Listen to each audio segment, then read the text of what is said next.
Bagaimana sih mengatur keuangan seorang mahasiswa rantau? Uang pemberian orang tua kurang, pengen punya penghasilan lebih, pengen nabung, tapi pemberian orang tua pas-pasan, meminta lagi tapi malu. Nah ini nih tips mengelola keuangan.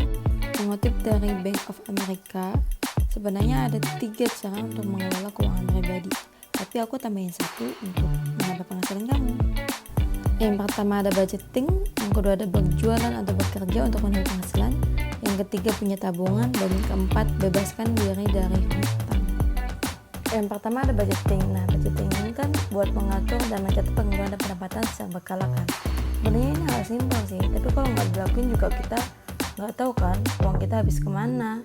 Sebagai seorang mahasiswa pasti sering banget dong kita nongkrong. Nah biasanya biaya bernongkrong ini nggak sedikit nih, apalagi keseringan. Nah kan biasanya biaya nongkrong ini membengkak setiap bulannya sehingga kita susah buat nabung dan sebagainya.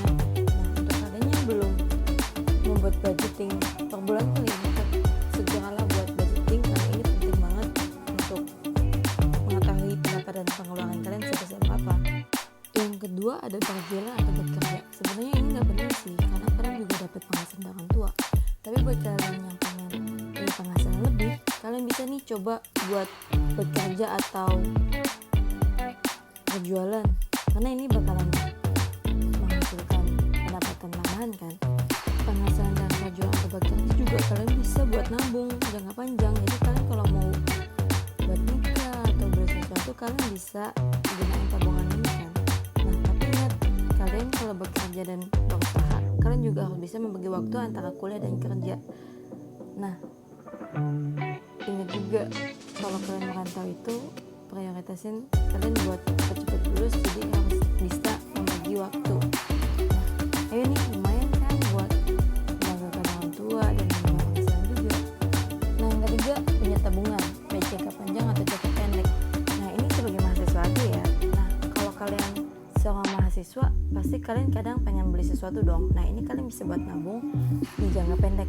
Menurut aku pribadi biasanya kalau aku nabung buat jangka pendek, biasanya aku beli buat sesuatu yang aku inginkan kayak tas, baju, dan lain-lain. Nah biasanya juga kalau mau jalan-jalan kita nabung kan, dan kita bisa nih nabung di jangka pendek.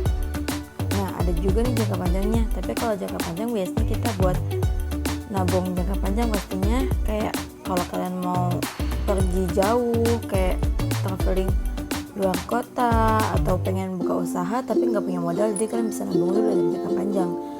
Investasi buat nikah, beli rumah, beli mobil kan juga bisa buat nabung sedikit demi sedikit dari kuliah ini kan. Buat kalian nih yang belum merencanakan buat menabung, kalian bisa banget merencanakan tabungan dari sekarang, karena nabung itu 10.000 per hari juga bisa, atau kalian juga bisa nabung 300.000 per bulan. Kalau pendapatan dari orang tua kalian 2.500.000 atau selebihnya, itu bisa banget karena itu sedikit-sedikit bakal menjadi bukit kan tabungannya. Nah untuk bagi tabungan jangka pendek dan jangka panjangnya, kalian kan 300.000 nih, jangka pendek 150 dikali 12 bulan kan per tahun kalian bisa dapat 1.500.000. Nah lumayan kan. Nah kalau kalian berasa lama banget nabungnya 1.500.000, 1.800.000, kalian bisa nambah nih tabungannya per bulan berapa. Yang terakhir bebas dari hutang. Biasanya seorang mahasiswa kalau pengen beli sesuatu itu pasti hutang dong, tapi baiknya jangan deh, karena hutang itu pasti bakalan ini ngehantuin kalian. Karena kalau kalian punya hutang, kalian nggak bisa bayar, jadi kalian hutang lagi buat ngelunasin hutang tersebut. Jadi kayak siklus gitu. Lebih baik kalian hindarkan dari hutang mumpung masih kuliah.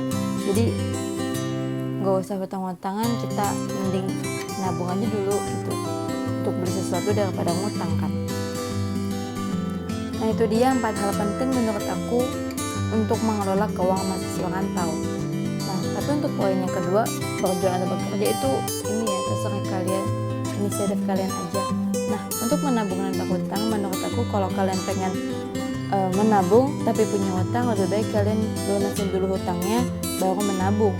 atau kalian bisa nabung dulu buat gimana sih caranya buat ngelunasin hutangnya. Nah, sekian dari saya Nyemas Atayang Atu Amafliona, mahasiswa Ekonomi Islam Universitas Islam Indonesia. Semoga bermanfaat dan menjadi motivasi buat kalian ke depannya buat menabung dan sebagainya, buat pencapaian